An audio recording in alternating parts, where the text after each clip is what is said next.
여러분 안녕하십니까? 라디오 전망대 송유라입니다.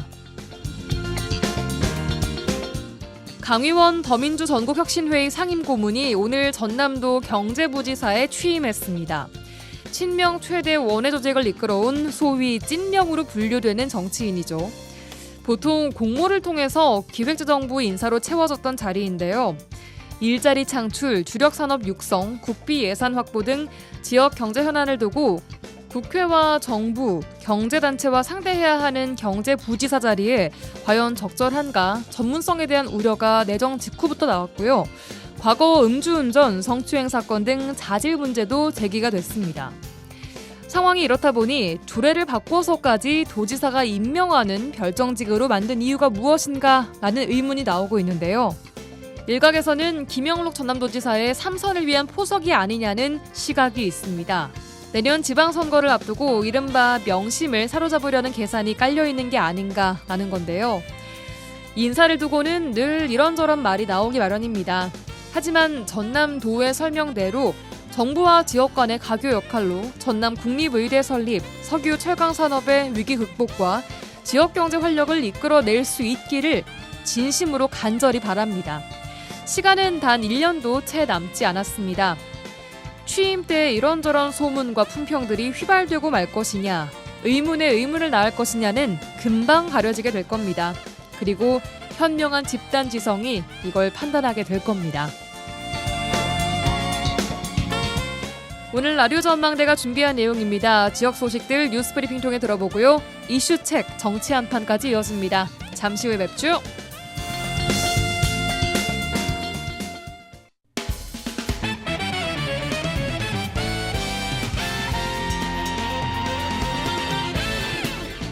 라디오 전망대 6월 17일 화요일 순서 출발합니다. 지역 뉴스부터 정리해보죠. 여성신문의 장봉현 기자와 함께하겠습니다. 안녕하세요. 네, 안녕하세요. 장봉현입니다. 첫 소식 만나보겠습니다. 광양 지역 매실 수확이 마무리 단계에 들어갔는데 올해 매실 수확량은 냉해 피해 때문에 작년에 비해서 좀 감소할 것으로 전망되고 있다고요? 네, 그렇습니다.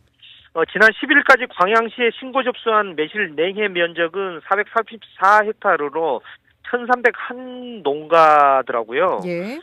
올해의 경우에 개화기 저온 현상과 강한 바람 등의 영향으로 냉해 피해가 발생하면서 수확량은 지난해 대비 20% 이상 감소할 것으로 전망이 됩니다. 예. 지난해 전체 매실 생산량은 5,117톤인데 올해 매실 수확량은 수매 중이라 아직 정확한 수확량은 파악이 되지 않았습니다.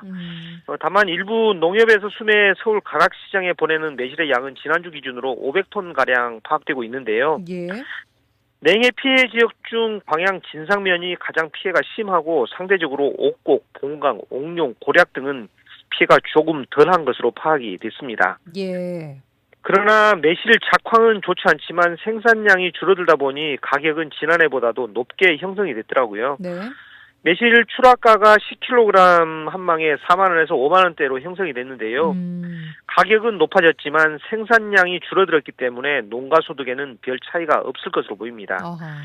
그렇지만 그 냉해 피해를 입은 농가랄지 또 피해가 상대적으로 덜한 농가 간의 소득 격차는 발생할 소지는 충분히 있는 거죠. 그렇군요. 근데 요즘 농촌 인력 난이 또 문제입니다. 매실 수확은 좀 어떤가요?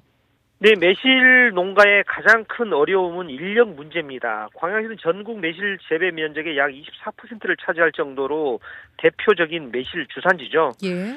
전국 재배 면적이 5,015헥타르인데 광양에서만 1,197헥타르에서 매실을 생산하고 있는 겁니다.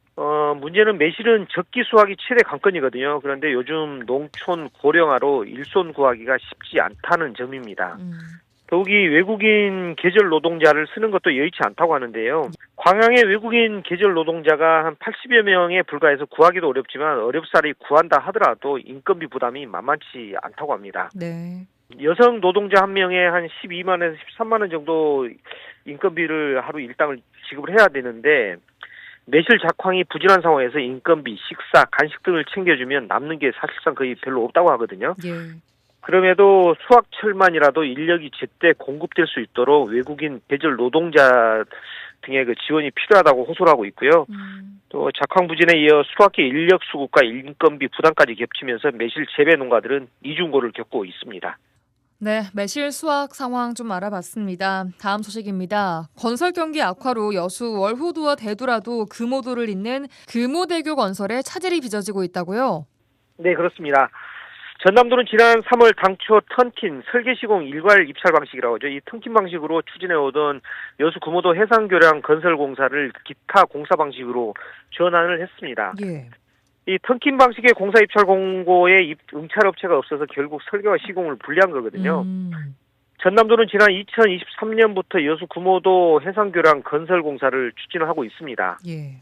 이 사업비가 2,358억 원, 총 길이 3.64km에 달하는 금오대교는 국도 77호선과 연결되면서 주민들의 수건이었던 육상 이동이 가능해지는 그 사업이거든요. 예.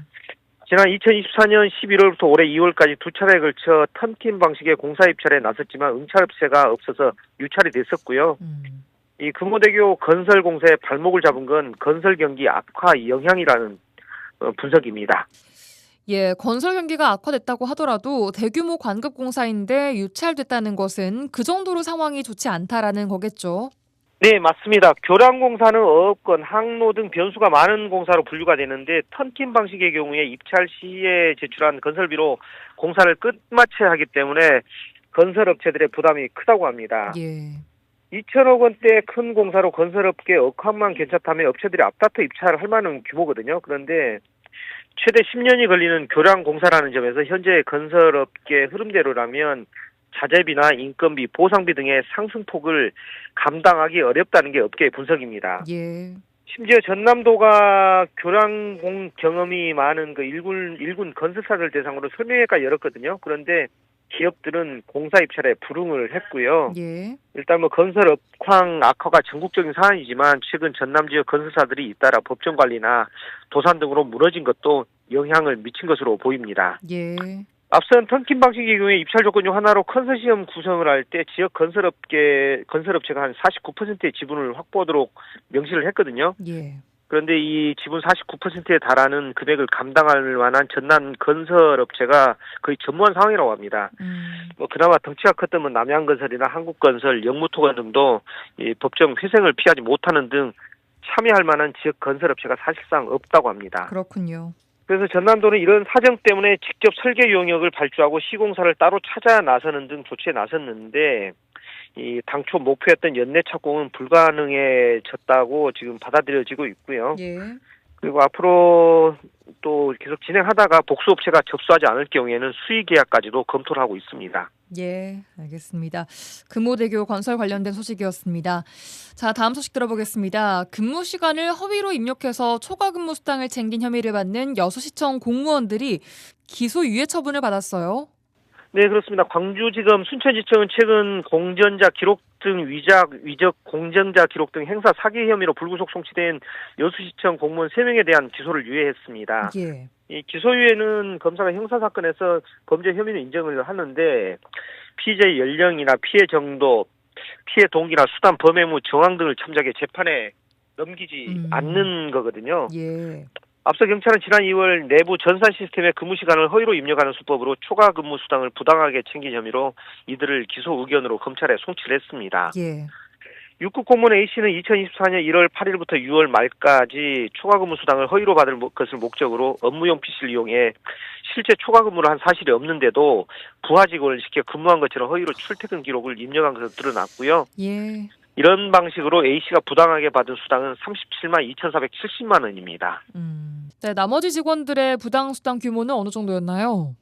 네, 또 다른 6급 공무원 B씨 역시 행정 초과 시스템에 접속해 초과 근무를 한 사실이 없는데도 허위로 출퇴근 기록을 입력해 25만 6,880원을 부당하게 타냈고요.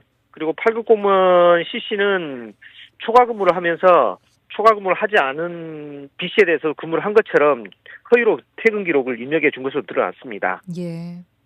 그래서 검찰은 이들에 대해 피의 사실은 인정되지만 동종범죄로 처벌받는 전력이 없고 금액이 그다지 크지 않은 점, 이런 것들 반성하고 있는 점, 이런 것들을 참작을 했다고 설명을 했고요. 예.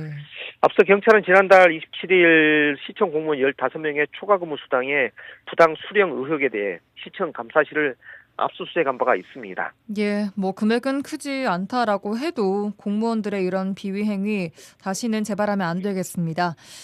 네, 여기까지 듣겠습니다. 여성신문의 장봉현 기자와 함께했습니다. 고맙습니다. 네, 고맙습니다.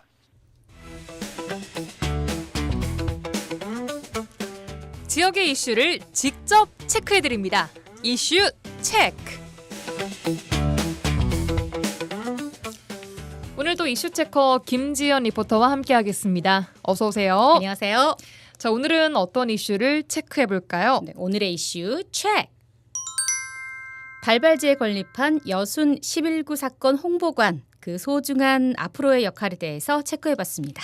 네, 여순 사건, 여순 11구 사건 홍보관 개관식이 내일입니다. 네. 내일 이제 홍보관이 문을 열게 되는데요. 그동안 여수 세계박람회 유치기념관 건물 한켠에 여순 사건 기념관이 있긴 했었습니다. 네. 하지만 몇 년간 큰 변화가 딱히 없었어요. 그만큼 이번 홍보관에 대한 기대감이 많이 좀 큰 상황입니다. 네, 맞습니다. 2021년 그 당시 여순 사건 특별법이 제정된 것을 기념하면서 여수 세계박람회 유치기념관 안에 설치되어 왔었는데 너무 협소하지 않느냐 이런 이야기들도 있었고요. 예. 몇 개의 조형물과 부족한 컨텐츠에 대한 지적도 이어져 왔습니다. 음. 이 여순 사건 지역민 희생과 그 지원 사업 치민 추진위원회 그리고 또 여수시 등에서 그간 노력을 하면서 이번에 지자체 최초로 여순 11구 사건을 기념하는 홍보관이 건립됐고요. 이 홍보관이 자리 잡은 곳이 바로 여순 사건이 최초로 발생한 제14연대 주둔지입니다.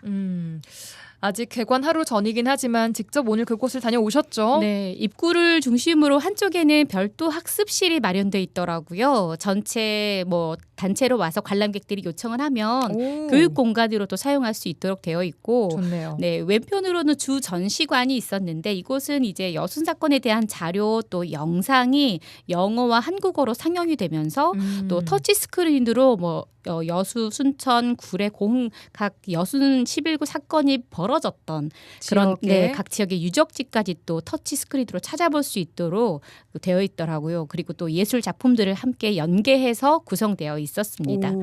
또 여순 사건 전문 해설사가 상주하면서 관람객들에게 객관적인 사실을 알릴 수 있도록 준비되어 있더라고요. 단순히 여순 사건을 전시하는 공간을 넘어서 소통하고 또 기억하고 배우고 또 질문하는 그런 공간입니다. 그 혼란스러운 나라에서 사시면서 어떻게 지내셨습니까? 여순 사건을 이념해.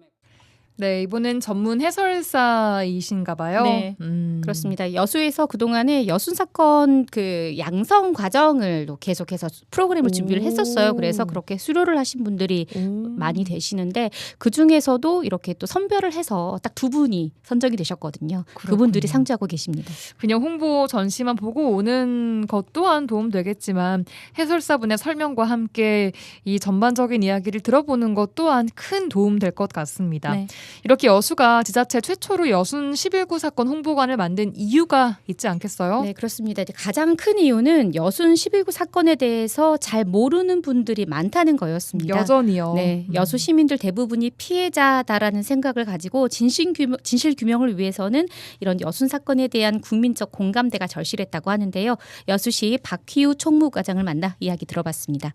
우리 시에서는 그 여순 사건 기념공원을 조성하기 위해서 21년부터 설문조사를 실시한 결과 국민 50% 이상이 여순 11구 사건에 대해 잘 모른다는 결과가 있었습니다. 그래서 우리 여순 사건 진실 규명을 위해서 무엇보다도 여순 사건이라는 역사에 대한 국민적 공감대를 절실하게 느꼈고 여순 사건에 대한 국민 인식 제고를 위한 조치가 필요함을 느껴 최초 발발지인 14연대 주둔지에 이를 알리기 위한 홍보관을 건립할 것을 결정하였습니다. 홍보관에는 여순 사건을 배경으로 하는 그림, 당시 국내외 기자들의 사진자료, 유적의 증언, 영상, 특별법 제정까지의 지역사회의 노력을 포함한 6개 시군 역사의 여순 사건의 유적지 등을 관람할 수 있도록 정식 공간을 구성하였습니다. 네, 맞습니다. 아직 많은 분들이 여수 순천 11구 사건에 대해서 들어본 적은 있어도 정확하게 어떤 사건인지 지역민분들조차 모르시는 분들이 많이 계실 겁니다. 네. 그만큼 국민적인 공감대를 끌어올리는 것 중요한 일입니다. 자, 내일 개관 이후에 많은 분들이 이제 찾으시겠지만 미리 방문하신 분들도 계시다고요? 네, 멀리 광주에서 친구분과 일부러 찾아왔다고 하신 분을 만나봤어요. 오늘요? 네, 예. 네, 계엄 이후 관심이 또 커질 수밖에 없었고요. 이분은 또 5.18을 직접 겪은 기억이 있었기 때문에 그때 그 계엄 당시 상당히 힘들었다고 해요. 지난 12.3 네. 계엄 때요. 직장 문제로 순천에 또 거주하시면서 여순 사건에 대한 관심이 커졌었고 이렇게 방문까지 이어지게 됐다고 하는데요. 홍보관을 관람하고 나오신 박상수 씨 이야기 들어봤습니다. 그런 대로 잘 해놓으셨구만. 그 우리가 사건에 비해서 그 많은 희생이 만여 명이 넘게 희생된 것에 비해서는 참 어떻게 보면 초촐하지만은 이만큼도 어떻게 보면 나는 참 다행이라고 해요. 우리 역사가 워낙 그런 이념의 그런 굴레에 많이 이렇게 하다 보니까 5.18 같은 경우도 지금도 막 그런 말이 많잖아요. 폭동이나 폭도다. 나도 그때 주위에 있었던 사람이지만은 그게 아니거든. 근데 여기는 그 해방 무렵에 얼마나 많은 그 시기를 당했겠어요. 여기도 많이 키워 나가야 되고 그만큼 이제 사람들의 의식 수준이나 그런 게 많이 좀 좋아졌다는 얘기겠죠. 모든 사람이 알았으면 좋겠네. 어떻게 보면 기념관이라 한 것이 맞겠죠. 홍보관보다는 지금 당장은 좀 힘들겠지만은 나중에 세월이 가고 하면은 기념관으로 해야겠죠. 그런 대로 잘 해놓으셨구만이라고 하시면서도 좀 조촐하다는 말씀을 네. 주셨어요. 이 넓지가 않나 봐요. 어떠셨어요? 네, 어떤 다녀오니까. 홍보관에 대한 개념으로 생각을 하면 괜찮다. 하지만 어떤 역사 기념관 뭔가 전시가 유물이 전시되어 있고 이렇게 생각을 하는 걸로 왔을 때는 좀 작게 느껴지죠. 그래요. 네, 크기가. 홍보관보다는 기념관이 낫지 않냐 이런 이야기도 마지막에 주셨는데 네. 홍보관을 개관하는 그 과정 속에 이 이름, 홍보관이란 이름 때문에 갑론을박이 좀 벌어지기도 했었죠. 네, 맞습니다. 그 역사적 비극이 이런 홍보 대상으로 부적절하지 않냐라는 의견들도 있었고 그래서 좀 관련해서 여수시에 문의를 해봤습니다. 예. 네, 여순 사건은 아직 완전한 진상 규명이 이뤄지지 않았습니다. 그래서 여수시는 그 때문에 조금 더 이 여순 11구 사건을 많은 국민들에게 알려야 한다는 의미로 홍보관을 마련하게 되었다고 하고요. 홍보관이란 이름으로. 네, 기념관보다는 더 작은 의미로 보이긴 하겠지만 제주 4.3과는 좀 다르게 아직 완결되지 않은 역사이기 때문에 진상 규명이 완료되면 그때 기념관을 만들겠다라는 계획입니다. 박희우 과장 이야기 계속 들어보시죠. 기념관이라 하면 어떤 역사적인 사건이 마무리가 된 상태에서 자료집과 전시물을 전시하는 것이고 정부 조사 실태가 마무리도 안 된 상태입니다. 마무리가 안 된 상태에서 그 마무리가 된 기념관으로서 한다는 건 좀 어불성설이고 또 유족회에서는 처음부터 시작을 홍보관으로 했기 때문에 일단은 여수 시민들이 홍보관으로 많이 인지하고 있기 때문에 우리는 홍보관을 통해서 일단은 우리 여수를 알리고 향후 평화공원이 조성되고 재단이 구성되면 그때는 정말 큰 기념관으로 조성할 계획입니다. 예, 그렇군요. 자, 앞으로 홍보관을 필두로 다양하게 알릴 계획이 진행되는데 네. 그중 다크 투어에 대한 관심도 높아지고 있어요. 네, 맞습니다. 우리나라 첫 계엄이 바로 여순 사건이었거든요. 1.23, 12.3 비상 계엄 이후에 더 관심이 커졌고 그만큼 다크 투어에 대한 신청률도 높아지고 있습니다. 이렇게 홍보관뿐만 아니라 유적지 현장을 직접 다니면서 또 그 현장에서 직접 추념하는 발길도 이어지고 있고 여수시에서도 현장별로 스토리텔링하는 프로그램을 개발하면서 이 다크 투어를 통해 더 여순 사건을 재조명할 수 있도록 정비를 해나가고 있습니다. 그렇군요. 자, 기존에 있던 그 오동도 쪽에 있던 여순 사건 기념관은 어떻게 되는 겁니까? 그곳은 이제 여수 세계 선박람회 홍보관으로 변경되어서 사용될 예정이라고 합니다. 그렇군요. 알겠습니다. 여순 11구 사건 홍보관 내일 개관식입니다. 네. 내일 시간도 굉장히 좀 특별히 정했다고요? 네, 오전 10시 19분입니다. 개관식을 열고 이제 정식 운영되기 때문에 이곳에 좀 가셔서 앞으로 어떤 역할을 해나가는지 지켜보시길 바랍니다. 예, 김지연 리포터 수고하셨습니다. 고맙습니다. 고맙습니다.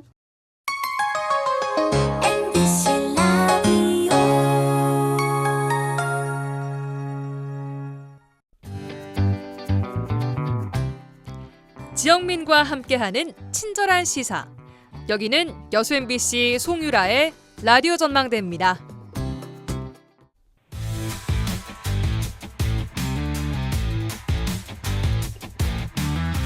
라디오 전망대 정치 한판. 네, 정치 한판 시작합니다. 더불어민주당 서동용 전 의원, 개혁신당 천하람 당대표 권한대행 겸 원내대표 두 분과 함께하겠습니다. 두 분 나와 계신가요? 반갑습니다. 서동용입니다. 네, 안녕하세요. 천하람입니다. 예, 반갑습니다. 서 의원님 한 주간 잘 보내셨습니까? 예, 좀 이제 잘 지냈고요. 제가 3월 첫 주부터 순천대학교에서 강의를 했거든요. 예, 교수님이시죠. 예. 이제 지역산업의 이해와 법률 특강이라는 그 과목인데 예. 우리 지역의 주력 산업인 석유화학 산업 그리고 철강 산업의 현황과 미래에 대해서 좀 학생들한테 알려주고 예. 또 올해 가장 중요한 법적 쟁점이었던 탄핵, 개헌 그리고 여순 사건도 좀 설명을 해주고 여순 사건에 따라서 상속범에 대한 강의도 하고 이런 강의였습니다. 예. 지난주에 강의를 모두 마쳤고요. 이제 이번 주 금요일 날 기말 시험을 오면 제가 1학기 수업이 모두 끝나게 됩니다. 그래서 그것도 저한테는 마음에 상당히 좀 부담이었는데 일단 1학기는 좀 마치게 됐습니다. 후련하시기도 하겠어요. 강의하실 내용이 정말 풍성했겠습니다. 한 학기 동안. 나름 준비를 해서 열심히 좀 학생들한테 가르치려고 노력했습니다. 고생 많으셨습니다. 천 대표님께서는 한 주간 잘 보내셨습니까? 네, 이제 또 새로운 정부도 출범을 해서 선거 이후에 나름대로 또 분주하게 지냈습니다. 뭐 대표적으로 우상호 정무수석이 이번에 또 신임 정무수석이 되셔가지고 예. 저희 당에 또 저와 같이 뭐 예방도 오시기도 했고 여러 가지로 어쨌든 이제 정부가 새로 바뀌면서 새로운 인물들이 계속해서 이제 정부의 요직에 들어가게 되지 않습니까? 예. 그런 분들 뭐 검증을 하기도 하고 또 서로 대화도 나누기도 하고 그러면서 뭐 분주하게 지내고 있습니다. 예, 관련해서 이야기를 바로 이어가 보겠습니다. 이재명 정부 인사 그리고 쟁점들도 많이 있는데요. 우선 오광수 전 대통령 민정수석이 임명 닷새 만에 낙마했습니다. 이재명 정부 첫 고위 공직자 인선이었는데 어떤 점을 좀 시사한다라고 보세요, 서 의원님? 인수위도 없이 출발한 정부 아니었겠어요. 그렇기 때문에 내각과 대통령실 인선에 어려움이 많을 것인데요. 오광수 민정수석 건은 그런 어려움이 드러난 대표적 사례가 아닌가 싶습니다. 예. 처음 명단이 나왔을 때 이제 반대 목소리도 좀 있었어요. 그럼에도 불구하고 이재명 대통령이 적극적인 의지로 돌파를 하려고 했는데 그 이후에 그 차명재산 의혹이 예상치 못하게 불거져 나오면서 낙마까지 이르게 된 겁니다. 근데 이제 문제는 대통령의 임명 의지가 워낙 강했고 그게 강하게 표명이 된 상태에서 낙마를 했기 때문에 예. 그러지 않았던 경우와 비교하면 대통령이 입을 타격이 좀 있다고 볼 수가 있겠지요. 예. 차명재산 문제가 있다면 스스로 직을 고사하거나 그 문제를 대통령에게 미리 알렸어야 함에도 불구하고 그렇지 않았던 걸로 보여요. 네, 지금이라도 대통령실은 오광수 수석과 관련해서 국민께 부도감이 있었음을 좀 더 솔직하고 좀 더 구체적으로 사과하고 빨리 후속 인사를 하는 게 필요하다고 생각합니다. 예. 천 대표님, 이번 오광수 전 대통령 민정수석 어떻게 보셨습니까? 네, 저도 그렇고 저희 개혁신당도 그렇고 경질이 불가피하다라는 주장을 했는데요. 예. 우선은 뭐 이재명 대통령께서 저희 야당 뭐 저희뿐만 아니라 여러 야당의 주장을 또 받아들여서 국민 눈높이에 맞는 경질을 한 것, 저는 뭐 그 자체는 의미 있게 평가할 만하다라고 생각합니다. 예. 다만 이제 민정수석 같은 경우는 이게 이제 남의 잘못을 잡아내는 자리거든요.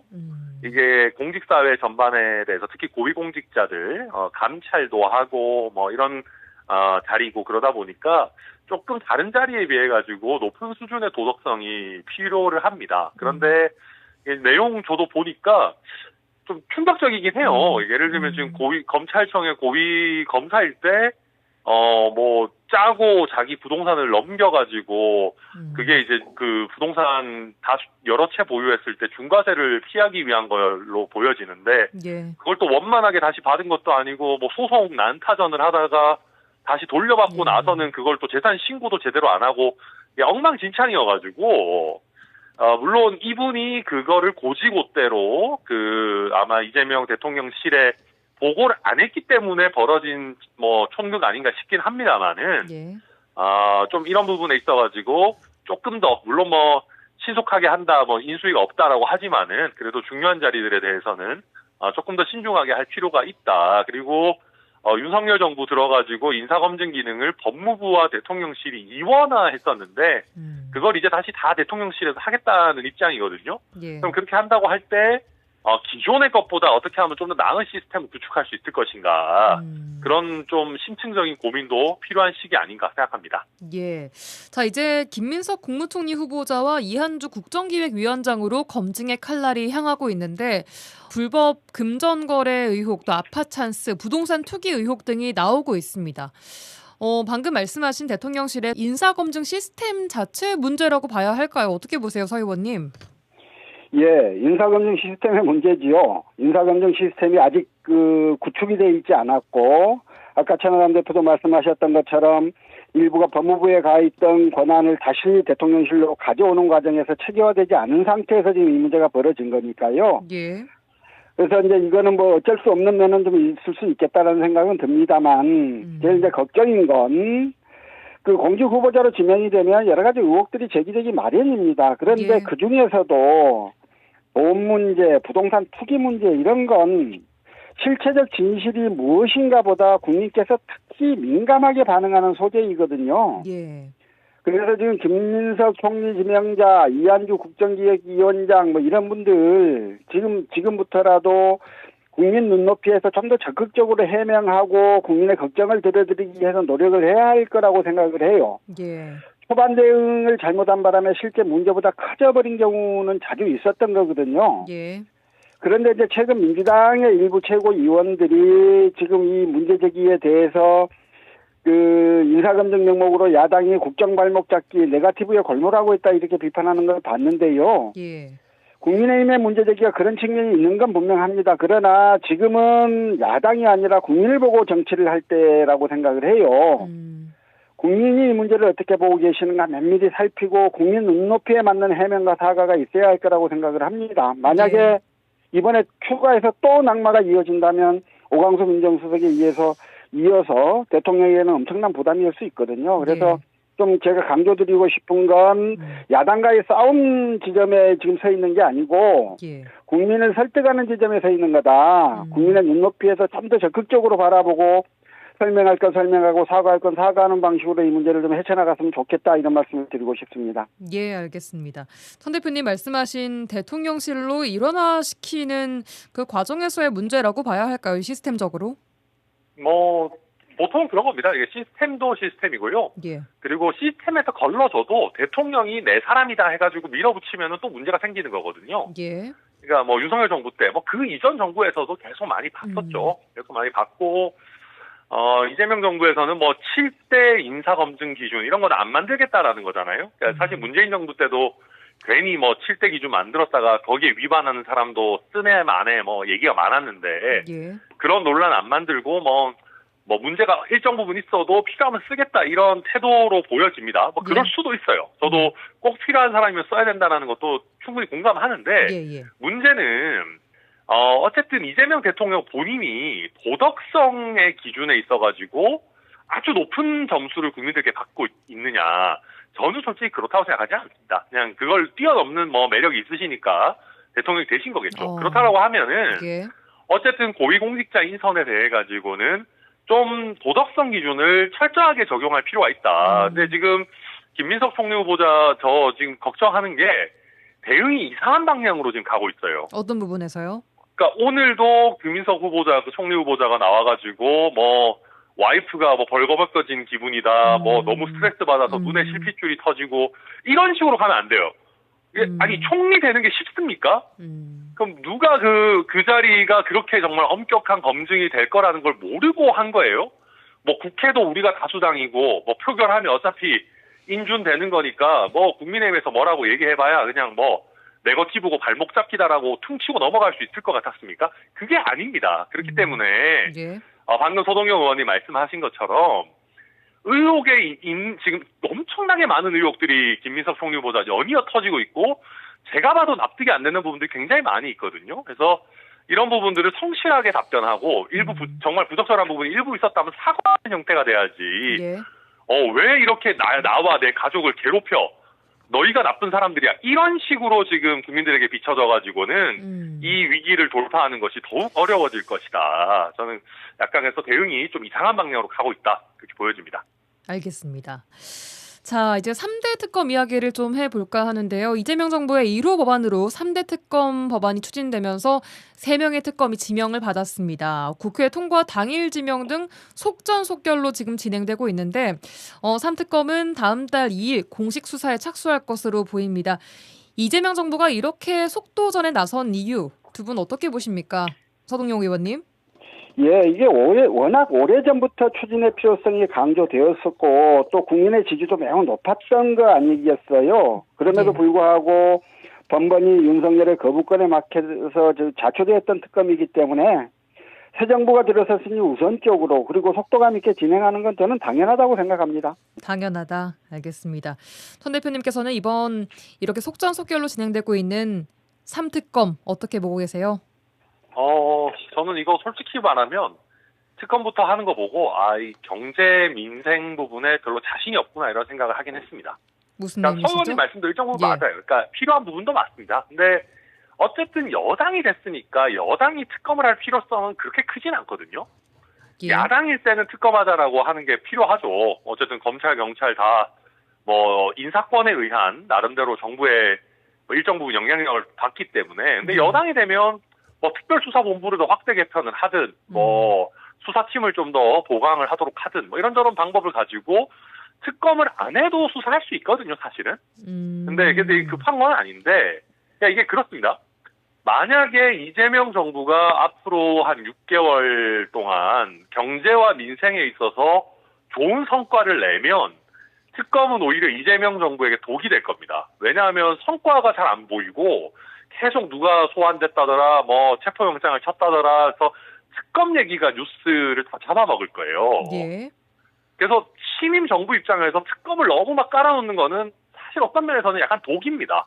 근데 반대로 이재명 정부가 민생 경제에 있어서 성과가 없으면 예.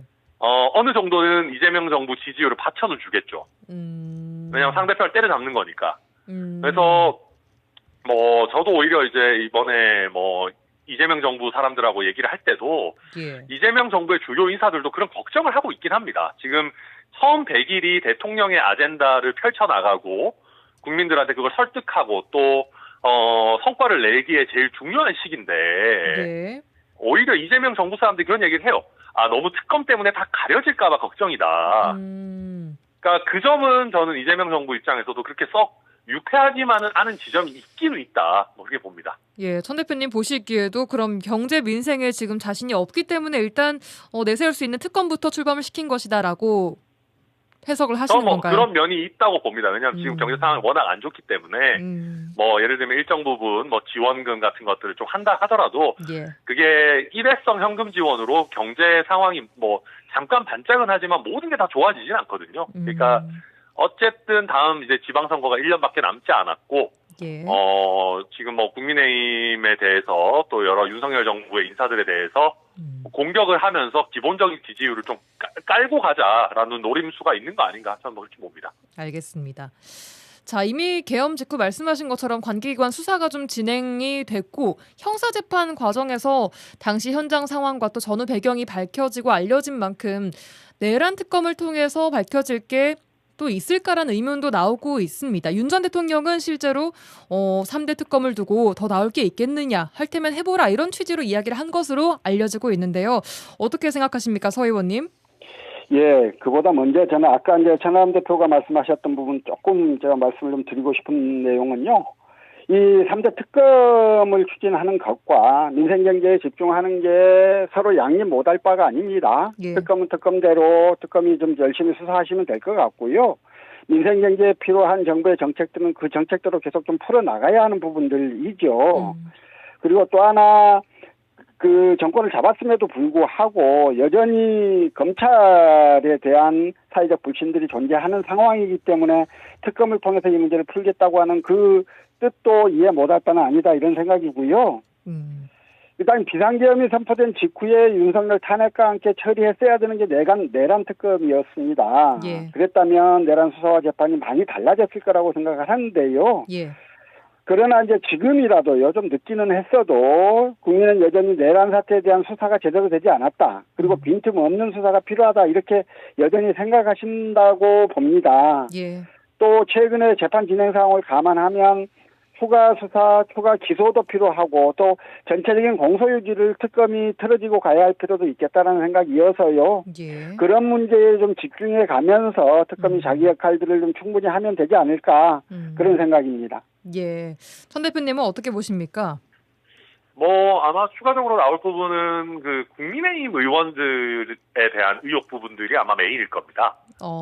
그 특히 이제 비상계엄의 밤에 뭐 당시 국민의힘 원내대표가 오히려 이제 국민의힘 의원들의 본회의장 출입을 더 헷갈리게 했던 것 아니냐, 방해하려고 했던 것 아니냐라는 뭐 의혹부터 시작해가지고 예. 대통령과 이제 당시 여당 의원들이 뭔가 어쨌든 어떤 모종의 어떤 연락이 있었던 것 아니냐는 의혹들이 계속해서 이제 일정 부분 존재하기 때문에 그런 부분들은 지금까지는 제가 알기로는 뭐 아주 엄격하게, 뭐 아주 디테일하게 수사가 되진 않은 걸로 알고 있습니다. 예. 그렇다면 아마 특검을 통해서 그런 부분들이 수사가 될 텐데 아무래도 조금 이제 특검 입장에서 부담스러운 부분은 어쨌든 신정부가 출범한 직후에 또 야당의 주요 인물들에 대해 가지고 수사를 한다라는 게 부담이라면 부담이겠지만 뭐 이건 워낙 중요한 일이니까요. 정말로 문제 있는 행동을 했다면은 엄정하게 수사를 해서 뭐 정말 처벌해야 되는 부분이 있다면 해야 되지 않을까 그렇게 생각하고 있습니다. 현직 지금 야당 의원들을 대상으로도요? 그럼요. 알겠습니다. 자, 수사 과정에서 윤석열 전 대통령 김건희 여사에 대한 대면 직접 수사가 불가피한 상황 아니겠습니까? 윤 전 대통령 부부에 대한 구속 수사의 가능성에 대해서 어떻게 보십니까, 서 의원님? 예, 지금 윤 전 대통령 본인에 대해서는 특검에 의한 추가 구속의 그 필요성보다는 기왕에 진행되고 있는 내란 재판에서 좀 불구속 상태 재판을 받고 있기 때문에 예. 이 문제에 대한 우리 국민들의 반발감이 상당히 좀 큰 거 아니겠습니까? 예. 특히 아파트 상가에서 뭐 술을 사러 가는지는 알 수가 없습니다만 반팔티 입고 활보하고 다니고 있는 모습. 근데 그 그이는 내란 우두머리인데 밖에서 너돌아다니고 내란죄 가담의 정도가 낮은 사람은 구속 재판을 받고 있는 거에 대한 그 국민의 어떤 시각, 뭐 이런 것들이 있는 거여서 예. 이 지금 내란 재판에서도 그 좀 재구속의 필요성은 계속 거론되고 있을 거고 그렇기 때문에 구속 사유가 조금이라도 생기면 재판부가 재구속을 추진하지 않을까 이런 생각이고요. 예. 김건희 여사에 대해서는 아직은 이제 제대로 된 수사가 없었지 않습니까? 지금까지. 그래서 특검 수사를 해봐야 알 것이긴 하지만 예. 지금까지 제기됐던 주가 조작을 비롯한 각종 의혹 등 일부만이라도 사실로 밝혀지면 구속 수사를 피하기는 어려울 거다 이런 생각입니다. 어제 이제 병원에 입원했다는 보도가 있더라고요. 예. 뭐 이번이 수사와 재판을 피하기 위한 장깨라면 국민의 분노만 더 커질 것이에요. 그런 점을 좀 명심했으면 좋겠습니다. 알겠습니다. 전 대표님, 윤 전 대통령 부부의 구속 수사 가능성에 대해서 어떻게 보십니까? 뭐 수사가 가지고 혐의가 밝혀진다면 뭐 충분히 가능성이 있죠. 충분히 가능성이 있고 예. 워낙 이제 비상계엄과 관련해서는 혐의가 중하기 때문에 어떤 지난번에 구속 취소라고 하는 거는 조금 특수한 절차적인 여러 가지 형식적인 문제로 인해서 구속 취소 결정이 된 것이고 예. 뭐 추가적인 혐의가 발견된다라고 하면 구속의 필요성 충분히 인정될 수 있을 것이다. 그리고 김건희 여사에 대해서도 뭐 비슷합니다. 뭐 방금 서동 의원님도 말씀하셨지만 워낙 뭐 이런저런 의혹들이 많기 때문에 결국 증거의 문제죠. 그게 어느 정도 밝혀지느냐 거기에 따라서 증거가 어느 정도 나온다라고 하면 특검과 법원 입장에서도 구속의 필요성을 좀 높게 보지 않겠는가 이렇게 평가합니다. 입원한 상태에서 구속영장 발부도 가능한가요? 피의자가? 아니 뭐 이론적으로는 가능한데 아무래도 그 정서상 좀 쉽지 않은 면이 있는 건 사실입니다. 알겠습니다. 자, 내년 지방선거가 이제 1년도 채 남지 않았습니다. 내란 종식, 계엄 심판 성격이 강했던 이번 조기 대선과 비교를 했을 때 내년 지방선거의 여론도 같은 맥락으로 흘러갈 것인가 혹은 그렇지 않을 것인가 좀 생각이 다를 수 있을 것 같은데 어떻게 생각하십니까? 서 의원님? 예, 저는 이제 이번 대선에서의 심판 분위기 자체가 내년 지방선거에까지 이어지지는 않을 거다 이런 생각이에요. 예. 그러나 이재명 정부에 대한 지지도, 이 지지도는 지방선거에 영향을 많이 미치겠지요. 내년 지방선거가 이재명 정부 출범 1년 가까이 된 시점에서 치러지지 않습니까? 예. 그런데 지방선거 때까지 높은 지지도를 유지한다면 민주당이 지방선거에 좋은 결과를 기대할 수 있을 거고 예. 지지도가 급락한다면 좋은 성적을 거둘 수가 없을 거다 이렇게 좀 보여지는 거고요. 예. 또 하나 변수라고 할 만하면 국민의 그 견제 심리가 어떤 방향으로 작동할 것인지입니다.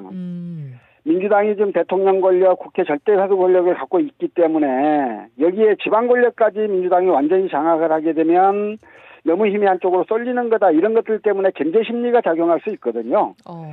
그런데 이 견제 심리마저도 민주당 정권이 일을 아주 잘한다는 평가가 이어지면 그 견제 심리가 또 작동하지 않을 가능성도 있는 거여서요.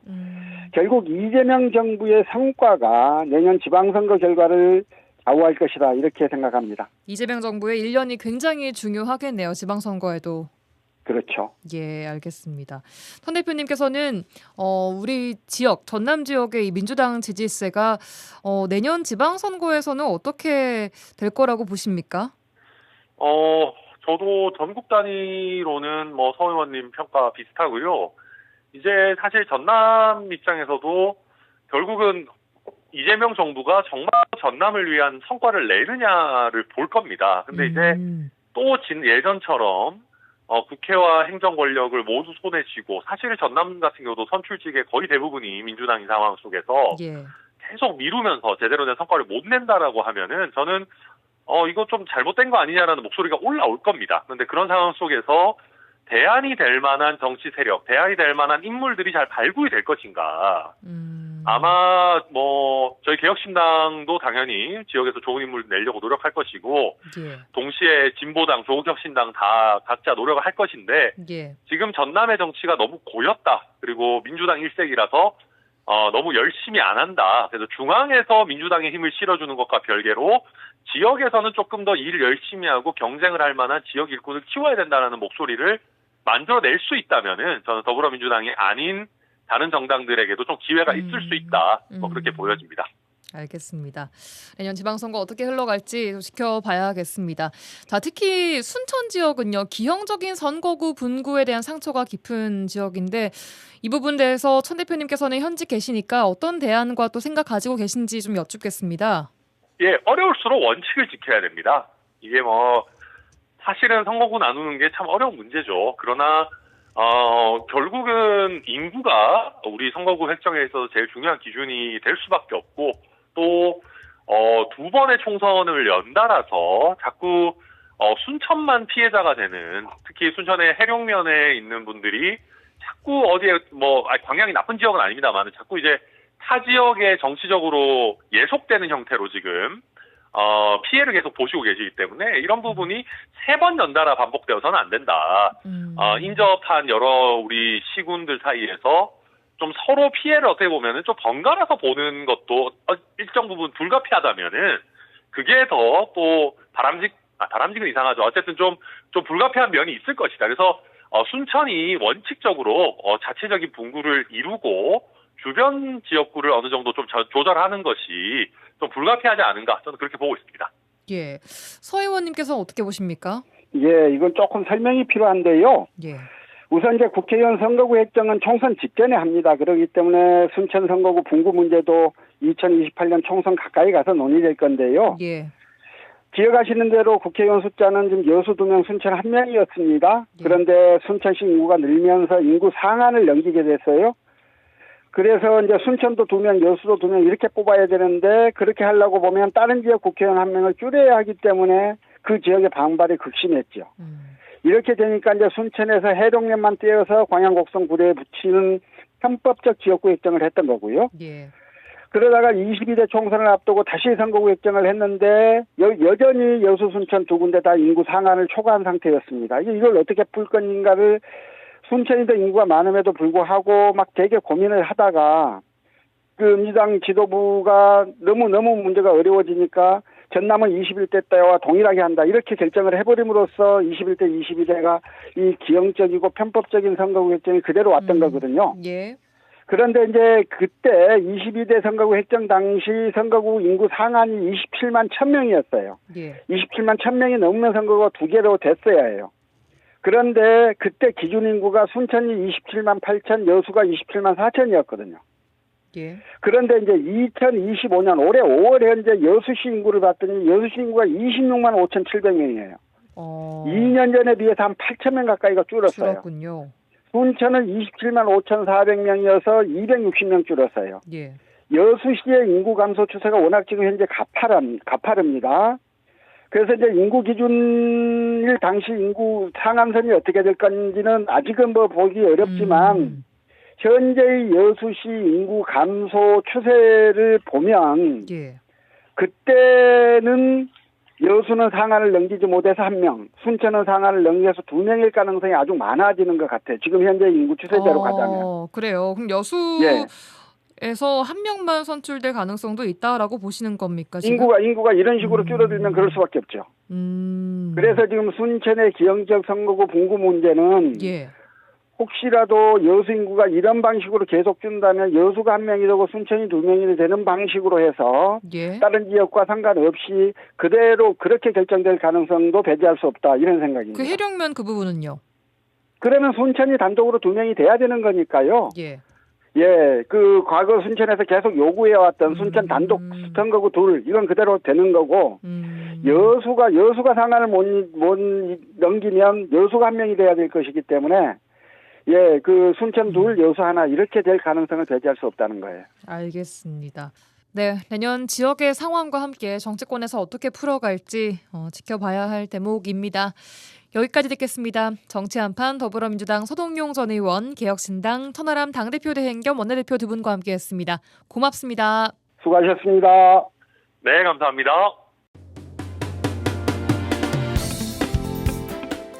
라디오 전망대가 6월 17일 화요일에 준비한 내용은 여기까지입니다. 저는 내일 돌아오겠습니다. 구성 이선화, 연출 송유라였습니다. 고맙습니다.